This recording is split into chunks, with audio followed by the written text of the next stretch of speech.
the biggest pressure is the one that you put on yourself. It's how much you want it. A big part of that is your deep motivation, and that you can't fake that, you know.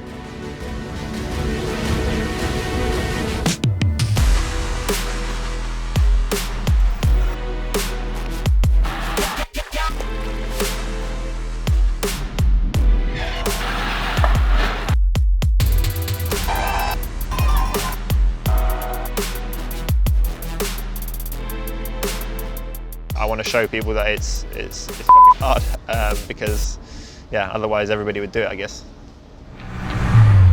Been through a whole lot, but we overcome. Enemies in our face, but we ain't gon' run. Never drift off course, always stay on mission. Won't slow us down, cause we way too driven. Whole world is watching, and I hope they ready. From here on out, we are legendary. Turn the lights up now, welcome to the show. I ain't never gon' stop, this is all I know. My eyes on the prize, until I die. I'm gonna rise, level up to the skies. Yeah, we here now, we were chosen. All the pain brought us to this moment. Watch everything we work for fall in line. We gon' give it all until the end of time. We ain't going nowhere. We'll be standing right until the end of time. Until the end of time.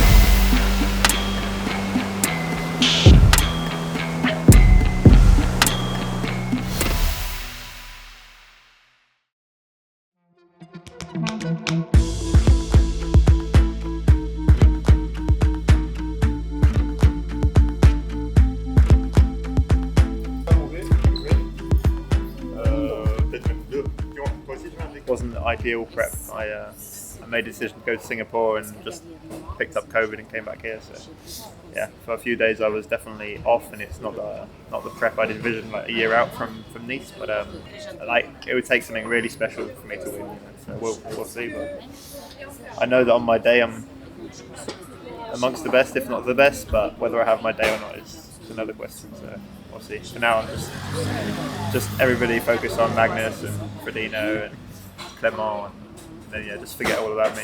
Let me ride off 6 minutes off the front again. Who are you most excited to race against and why?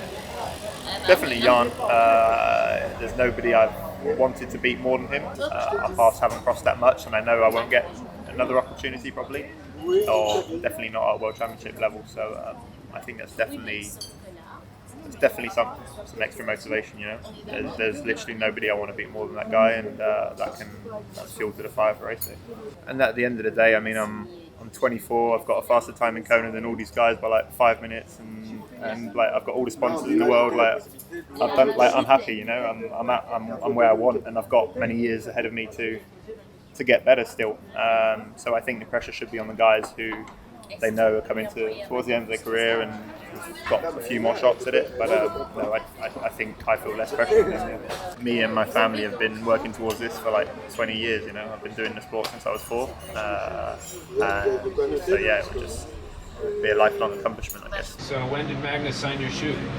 Everybody was asking him to sign autographs, and I just went up to Magnus. It's on my Instagram feed. I filmed it when he signed it. Is he your biggest competition? No, I'm just a fanboy.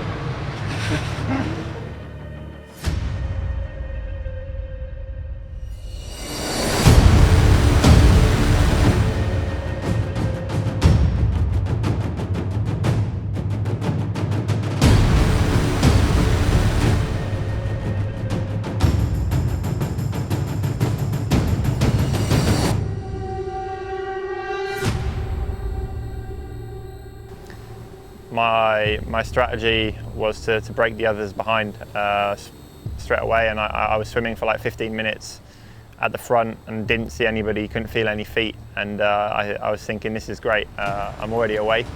And then after about 15 minutes I felt somebody touch my feet, and so I was like, okay, I'm gonna do a couple strokes back for it just to see how many people are here, whether I should go for another surge or something.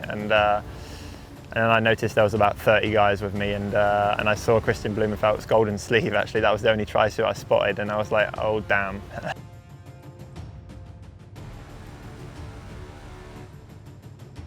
mean, everyone was there. I took the time to put my socks on, so I set off maybe a little bit behind most of them, and I saw like just a line of 20 guys, and I thought this is going to be a run race. You know, everybody's going to poodle around the bike course at 250 watts, and then it's going to be who can run the fastest. And if I was to let the race play out that way, I had zero chance really.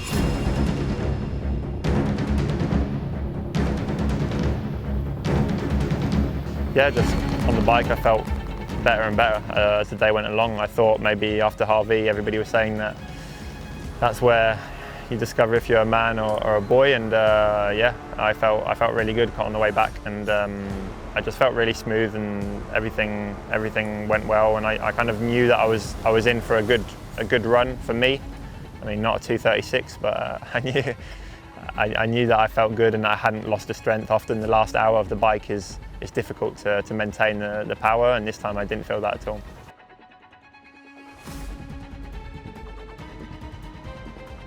There was a nice point where there was just a really good view, and I was leading the front pack, and I was like, okay, so this is what it means to be on top of the world, you know. And yeah, this time I had to keep reminding myself that I'm doing something special here, and I wasn't at all thinking about deliberately trying to break the course record on the bike.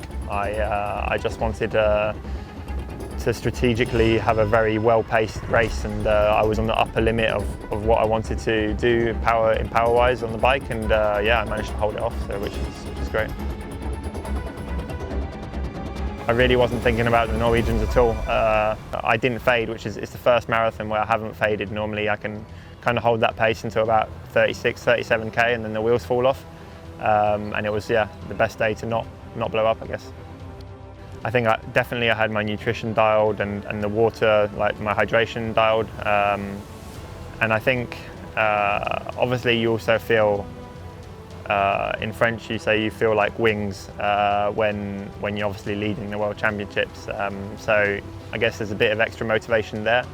But I never wanted to exclude the fact that like at any point the lights could go out. I've led races before with a long margin, with only like a very short amount to the finish line, and yet still not made it first. So I mean, all I could do was just stay at my pace and not fade, and I thought that might just get me the win.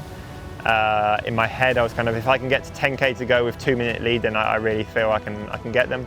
But yeah, at one point Gustav dropped, I think, a 2k in 6 minutes 40, and that was coming out the energy lab, so it's slightly uphill, which is pretty bonkers. And yeah, my lead just went like that. People were saying like 2 minutes, and then somebody said 30 seconds. I was like, what?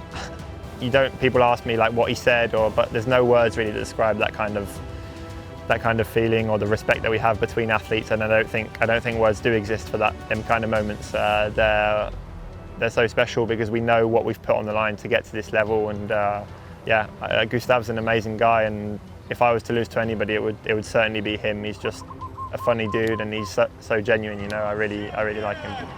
From Norway, Gustav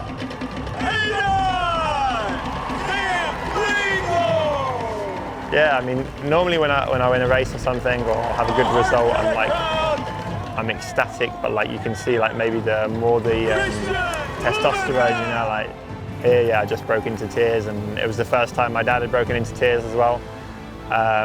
Yeah, I was looking back at the finish line photo, wondering if it'd been like photoshopped, because I've been seeing so many photos of guys coming down that line, and yeah, it wasn't a win, but yeah, it would still be the second fastest time in history, and yeah, that's pretty special.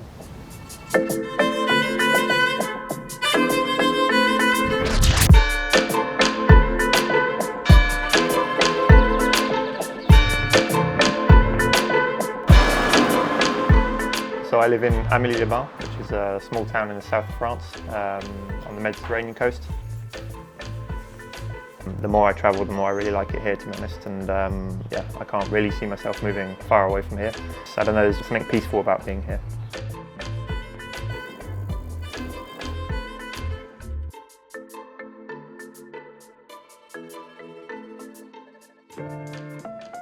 I come from a swimming background, started swimming from the age of 4 years old. At 17, I gave up swimming and started to focus on triathlon properly. I joined the RAF as a physical training instructor, where I probably learned my biggest trade of how to become a coach. My wife and I decided to set up a business out here in the south of France predominantly to run triathlon training camps. Initially we were just doing training camps. We came out here to run training camps.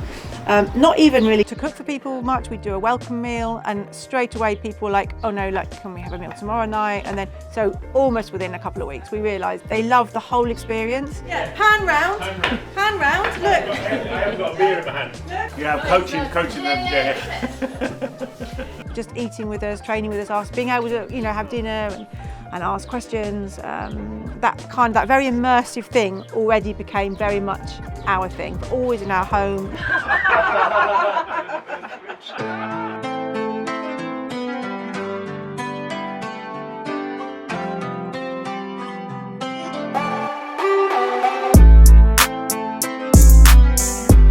They just welcomed me as I was already one of their own,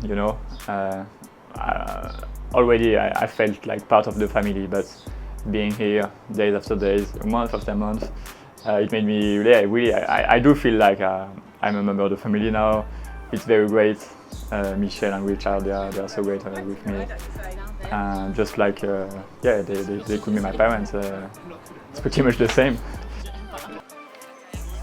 As a family, the thing that they have is they trust each other, and everything is done to create a great environment for Sam and Jake to really enjoy what they're doing. Jake has to find what he wants to do, and Sam has to be the best in what he's doing. It's amazing to see that they get along and they can tell everything and talk about everything. That's amazing to have this level of intimacy between all of the family members.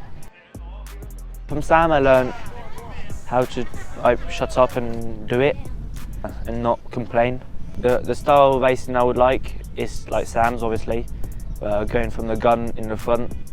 I just want to smash like a race and proving yourself that you can do whatever being a Laidlow. Stability is a big thing. I don't know if you can call that a value, but I think people don't realise that stability requires work. At the end of the day, I know that what separates me from the average Joe or anybody else who's trying to do what I'm doing is my team, and that's my family for me, and they can copy my training, copy everything, like whatever it is, the lactate testing or this or that, but what they can't copy is what I've got here, is the environment and the team that I've built over years. And so what makes you happy in the morning is not lifting a tape, or in Kona, or it really is the simple things, What keeps me happy is knowing that I'm trying to achieve something great, but actually it's not that achieving the greatness that makes you happy, and that I've realised over time. So Sam, what's going on today? We have a local triathlon, Olympic distance, but Ironman career is so bad I'm going back to short course.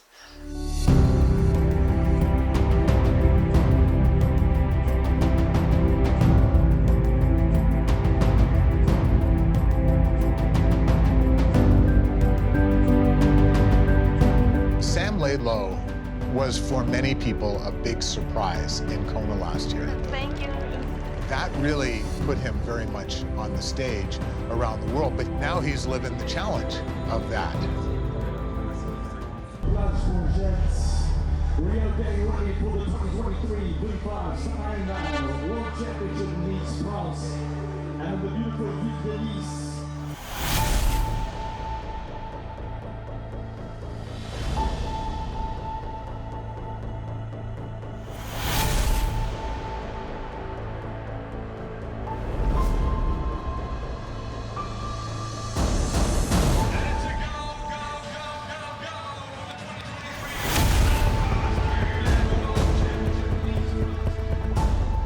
The first 400 metres of the swim, I kind of held a good pace, but didn't take it out too hard because everybody else goes really, really hard then. And then it drastically kind of slowed, and I took to the front there because there was two main people that I didn't want with us, and that was Patrick for his running, and also his cycling, to be honest, and Magnus. Obviously I would like to go into the bike with a bit of a margin, be 2.5k solid at the front. I tried to set the pace quite high without overcooking myself, and then leading into transition, I think at the last turn, boy, I let yarn pass and really recovered then, and I realised that I hadn't quite made a gap. You know, there was still like 8 or 9 guys, 10 guys, I don't know, in that first pack.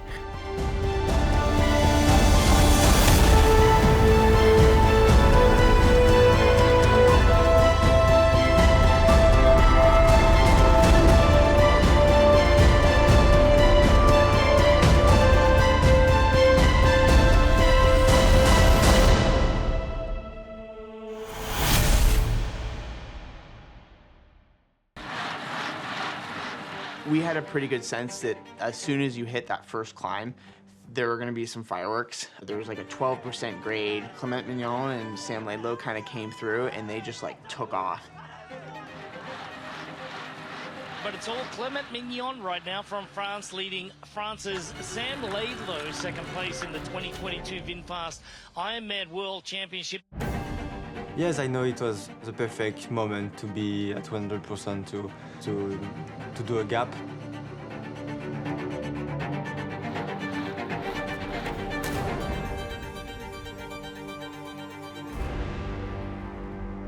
Watch Sam Laidlow roll through. What a move to take first place away from Mignon, but not without a couple of quick words. When I passed him, I said to him, let's give it a go for 30 minutes, like, let's ride hard. I saw an opportunity, and he's a good friend, you know, it's like we knew our strengths.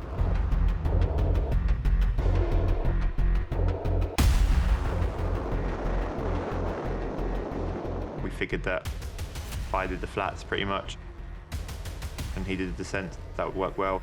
He's very, very good on the descents, and comes from a motocross background, so he's just like, basically just not scared at all.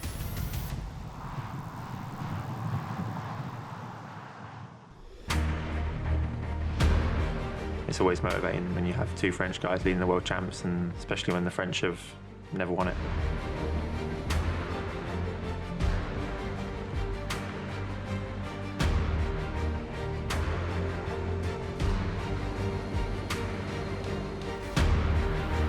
I knew we were pushing it on the limit of what I thought was possible, maybe.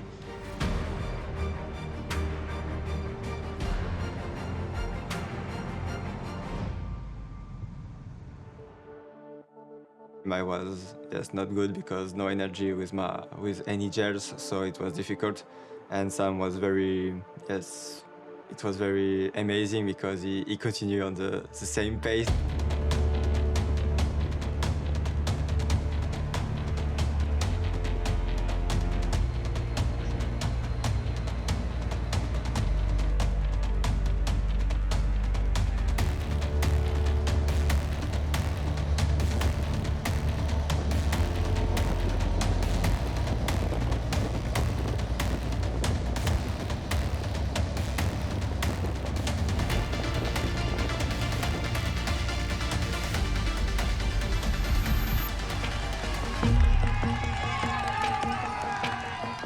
Sam Laidlow is totally alone as he returns to town, and the French fans are just going bananas. The whole last 10K or so, yeah, I would definitely ease off. Made sure I was composed and taking in all nutrition I needed, all the electrolytes I needed. And this is our man from France, Sam Laidlow. Same as he did last year, he's coming off the bike in first. His bike time of 4 hours, 31 minutes is beyond impressive on this course. But we don't know if his legs are going to rebel on the run from that incredible effort.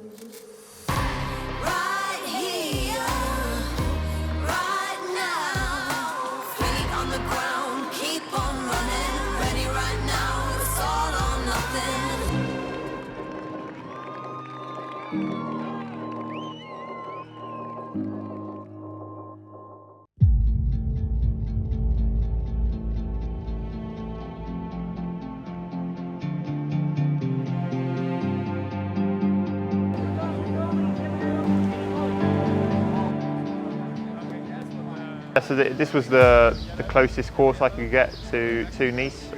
It's a hard day out. It's like between 8.5 and 9 hours of racing, which is 45 minutes at least longer than Kona. Yeah, and I just wanted to have one of them under my belt, really.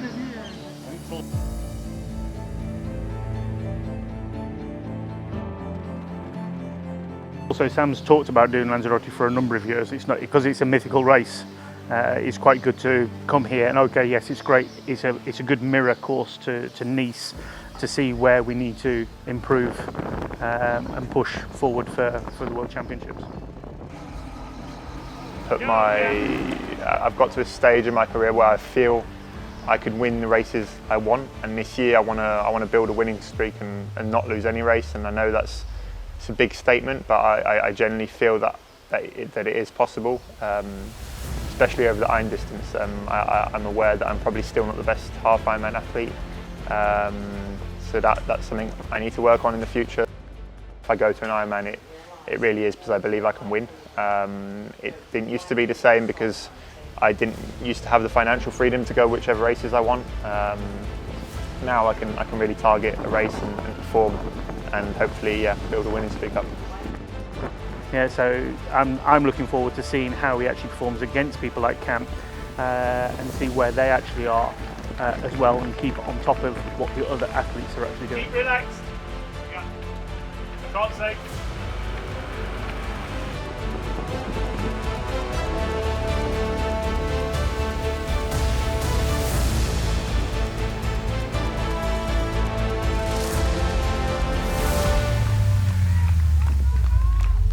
Sam, come on!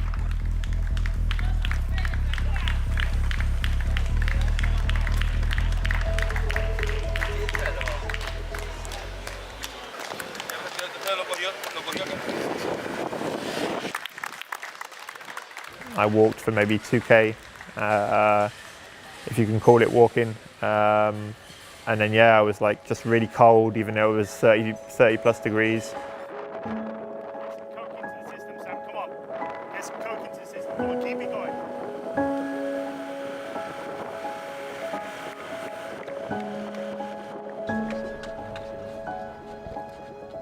Do you know his dad?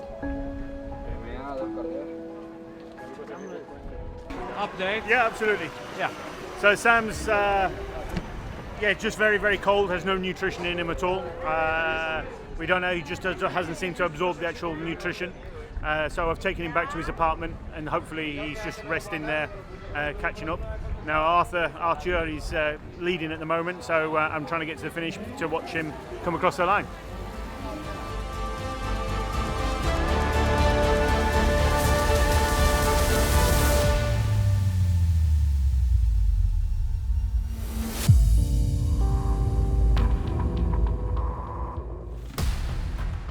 This is Sam Laidlow, and he has been in front all day long.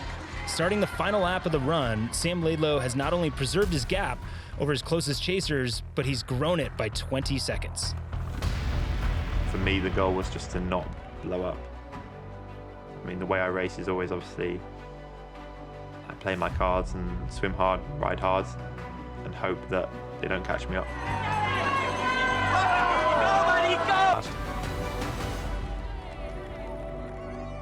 This pass has been a long time coming, and now the two-time Ironman World Champion from Germany, Patrick Lange, has moved into second. I knew Patrick could just pull out maybe a 228 or 229, and I knew I was on for 240, 241, and we had a 12-minute deficit.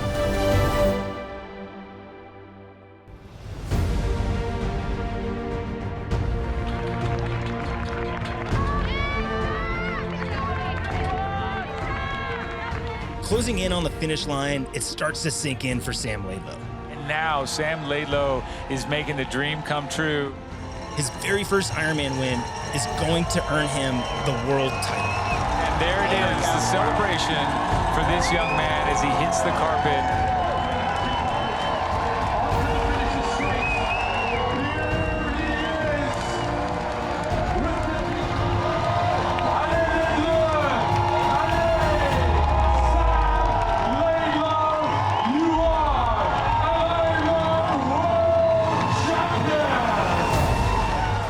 Dominant display by the 24-year-old. 8 hours, 6 minutes, 22 seconds on this course. It is just amazing, and you can see his pride for what he's accomplished today and for his family and his home country. Yeah, just overwhelmed by emotion, and then I genuinely didn't believe it. You know, I was just like looking at my mum, looking at my girlfriend, my brother, and just like I just kept nodding this way, you know, just saying no, I don't believe it. It was, yeah, it was just a day for the history books in France.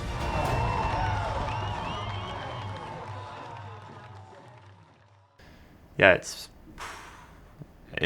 I know it's like cliche and you can't put words, people say you can't put words on it, but you literally can't. It's just an emotion that I can't put words on, and I genuinely wish it on anybody. You know, it's amazing to try and do something like, or to just commit to something and make a deal with yourself for so long, and then to accomplish that. I genuinely wish that feeling on anybody, whether it's triathlon or anything in life, you know.